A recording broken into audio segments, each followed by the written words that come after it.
শেষ ঠিকানা যদি 3.5 হাত মাটি হয়, তাহলে কিসের তো ক্ষমতার দাপট?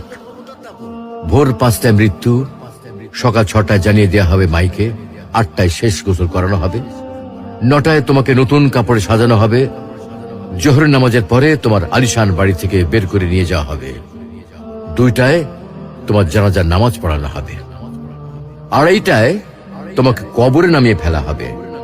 মাটি দেওয়া শেষ হয়ে গেলে কেউ তোমার জন্য দোয়া করবে, আর কেউ চলেও আসবে। এই তো জীবনের শেষ আয়োজন। তো কিসের তো অহংকার, কিসের তো ক্ষমতার দাপট? হ্যাঁ, ক্ষমতা কারোর জন্য চিরস্থায়ী নয়। অন্যায় ভাবে কাউকে ঠকালে একদিন ঠিক নিজেকেও ঠকতে হবে, এটাই নিয়ম। হ্যাঁ, এটাই নিয়ম। ভোরের সূর্যোদয়ের আলোতে যে পৃথিবী আলোকিত হয়, সন্ধ্যার সূর্যাস্তে তা আবার হারিয়ে যেত দেখি। অসত্য দিয়ে সত্যকে কখনো ঢেকে রাখা যায় না।